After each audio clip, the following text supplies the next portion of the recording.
फिर एक नए प्रत्याशी, संभावित प्रत्याशी से परिचय कराएंगे। प्रबल दावेदार हैं नरसिंहगढ़ विधानसभा से। आप दर्शकों से आग्रह है कि आपके भी अगर कोई प्रश्न इनसे होंगे तो कमेंट बॉक्स में लिखना न भूलें। हम आपको इनसे उसका उत्तर लेके ज़रूर आप तक पहुँचाएंगे। बहुत बहुत स्वागत है मैडम आपका। सबसे पहले एक परिचय हमारे दर्शकों को। मेरा नाम मंजुलता शिवरे है और मैं यहाँ नरसिंहगढ़ में 2 बार नगर पालिका अध्यक्ष रह चुकी हूँ और काफ़ी माने जनता के बीच रही हूँ और सब पूरे राजगढ़ जिले में मैं हमेशा हर कार्यक्रम में आती जाती हूँ। सभी लोग मुझे जानते हैं। जी, बहुत बहुत स्वागत है आपका। कांग्रेस से प्रत्याशियों में प्रबल दावेदारी की चर्चा आज के नरसिंहगढ़ विधानसभा में है। मतदाता भी चाहते हैं कि आप यहाँ से चुनाव लड़ें। अगर आप चुनाव लड़ती हैं तो नरसिंहगढ़ विधानसभा में क्या क्या मुख्य मुद्दा है कांग्रेस के लिए? मैं यहाँ से नरसिंहगढ़ विधानसभा से हमारे माननीय पूर्व मुख्यमंत्री आदरणीय दिग्विजय सिंह के पास भी गए थे और उन्होंने टिकट की अपनी दावेदारी रखी, क्योंकि टिकट मांगना मेरा अधिकार है। मुझे पूरे 28 साल पॉलिटिक्स में हो गए हैं और 28 साल से तन मन और धन से मैं राजनीति कर रही हूँ और हमेशा हमारे गांव की जनता, नरसिंहगढ़ की विधानसभा की पूरी जनता अच्छी तरह मुझे जानती है कि मैं हमेशा उनके दुख सुख में, हर कार्यक्रम में, शादी विवाह में सम्मिलित होती हूँ। गांव में हमेशा जाती हूँ, तो इसलिए मेरा अधिकार बनता है विधानसभा टिकट का। मैंने हमारे आदरणीय बड़े राजा साहब से टिकट की दावेदारी दिखाई है और मैं वैसे पिछले 3 बार से टिकट मांग रही हूँ, परंतु इस बार पूरी दमदारी से हमारे आदरणीय बड़े राजा साहब पे मैंने टिकट की मांग रखी है और टिकट मांग रही हूँ। और अगर मुझे टिकट मिलता है तो वाकई में आज जो हम देखते हैं कि हमारे जो नरसिंहगढ़ विधानसभा की हालत है, जो हमारे गांव की हालत है, मैं कई जगह गांव में जाती हूँ, बिल्कुल ऐसा पानी भरा है, नालियों में बिल्कुल नले नाली है न सर। करोड़ों रुपया विधायक फंड में आता है, सांसद फंड में आता है। तो मैं तो पूछना चाहती हूँ जो जनप्रतिनिधि रहे वो बेचारी हमारे गांव की जनता के बीच जाए। आज गांव चमन हो जाता है, इतना सरकार की तरफ से रुपया आता है और ये रुपया आता है तो जाता कहाँ? मुझे ये समझ नहीं आता। जब क्योंकि मैं जब जनता के बीच गई और मैं गाँव की जब हालत देखती हूँ और हमारी माताएं बहनों की सबसे ज़्यादा आज जो बेरोजगारी है तो गांव की जो गरीब जनता के बीच में उन्हें कोई रोजगार ही नहीं है। बेचारे हमारे जो मजदूरी करते हैं, हमारी जो बहनें हैं, सबसे ज़्यादा बेरोजगार है। आज हमारे नरसिंहगढ़ में आप देखें तो सबसे ज़्यादा महिला वर्ग बेरोजगार, ना तो कोई उद्योग है, ना कोई उनके ऐसे धंधे हैं कि बेचारे घर बैठ के 4 रुपये कमा के अपने बच्चों को पालन कर सकें। आज आप देख रहे हैं महंगाई कितनी है। आज हमारे आदरणीय प्रधानमंत्री मोदी जी हमेशा खूब लंबे चौड़े भाषण देते हैं। हमारे माननीय मुख्यमंत्री शिवराज सिंह चौहान जी बहुत भाषण देते हैं।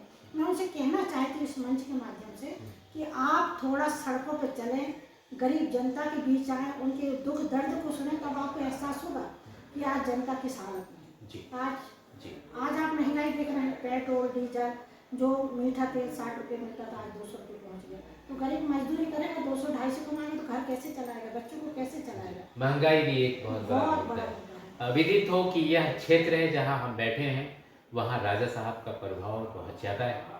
अभी आपने भी जिक्र किया है कि राजा साहब से टिकट की मांग की है, चूँकि उनकी भूमिका महत्वपूर्ण इस बार रहेगी मध्य प्रदेश टिकट बंटवारे में।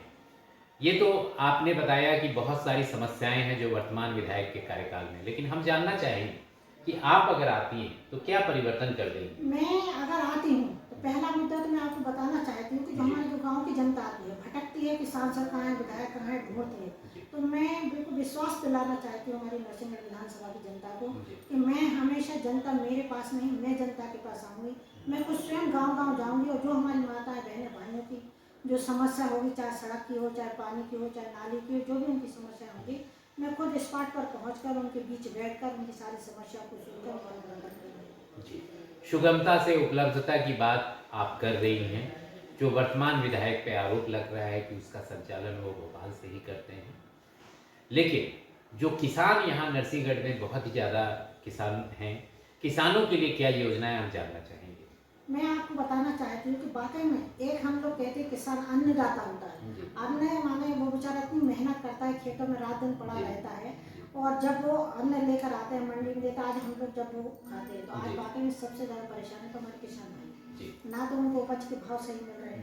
आज आप देख रहे हैं खाद के लिए हमारे किसान इतना ज़्यादा परेशान है, लाइनें रख रहे 24 घंटे खड़े रहते। लाइट उन्हें नहीं मिल रही, बेचारे अगर खेतों में पानी भी डालना चाहे तो पानी नहीं मिल रहा। आप देखना यूनिट लाइट के भाव सब सारे इतने बढ़ रहे हैं बहुत ज़्यादा।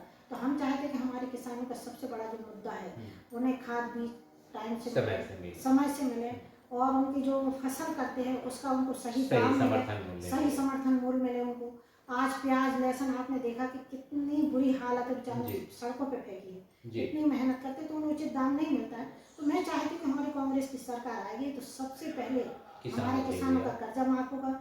आपने देखा हमारे आदरणीय कमलनाथ जी जब मुख्यमंत्री थे आधे किसानों के कर्जा माफ हो चुका था, परंतु हमारे ही लोगों ने गद्दारी करी, सरकार गिरा दी, जिसकी वजह से वो सरकार नहीं चल पाई। और मैं जनता से अपेक्षा करती हूँ और उनसे हाथ जोड़कर निवेदन भी करना चाहती हूँ कि इस बार आप सब लोग सहयोग दें, कांग्रेस की सरकार बनाएं और हमारे आदरणीय कमलनाथ जी ने जो 15 महीने में जो काम किए वो आप अच्छी तरह जानते हैं, क्योंकि जो 150 रुपये पेंशन थी 600 कर दी उन्हें, आज जो 600 मिल रही केवल कमलनाथ जी की वजह से मिल रही। कर्जा भी उन्होंने माफ किया और तुरंत पूरा कर्जा माफ हमारे किसानों को किया जाएगा। जी, जैसे ही सरकार बनेगी पूरा कर्जा माफ किया जाएगा किसानों के लिए, इनकी धारणाएं हैं जो निश्चित रूप से करेंगी।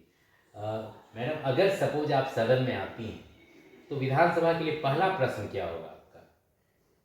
सदन में क्या प्रश्न करेंगे आप?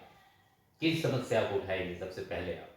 हम तो जैसे ही सदन में जाएंगे सबसे पहले मैं एक महिला हूँ, पहले हमारी महिलाओं की समस्या को उठाऊंगी, क्योंकि जो बेरोजगारी है तो मैं ये चाहूँगी कि हमारे नरसिंहगढ़ विधानसभा कुछ ऐसे उद्योग लगाए जाए जिससे हमारी जो महिलाएं बेरोजगार हैं उनको रोजगार मिले। महिलाओं के लिए इनकी सोच है, क्योंकि महिला खुद भी स्वयं भी महिला हैं। अंत में क्या कुछ कहना चाहती हैं क्षेत्र की विधानसभा की जनता को आप? नहीं, मैं अंत में हमारे विधानसभा की सभी महिलाओं को बिल्कुल निवेदन करना चाहती हूँ कि वाकई में मैं टिकट मांग रही हूँ और भगवान ईश्वर ने चाहा मुझे टिकट मिला, मैं विधायक बनी, तो मैं आप लोगों की सबसे पहले हमारे जो माताएं बहनें भाइयों की जो भी समस्याएं हों मैं तत्काल स्पॉट पर आकर आप लोगों की सबकी हल करूँगी। और मैं चाहती हूँ कि हमारी सरकार बने, हमारे माननीय मुख्यमंत्री कमलनाथ जी पुनः मुख्यमंत्री बने, यही मैं आप सभी से अपेक्षा करती हूँ। एक बार आपका नाम? मेरा नाम मंजुलता शिवर है, मैं नरसिंहगढ़ में रहती हूँ, 2 बार नगर पालिका अध्यक्ष रह चुकी हूँ और नरसिंहगढ़ विधानसभा से कांग्रेस पार्टी से टिकट मांग रही हूँ।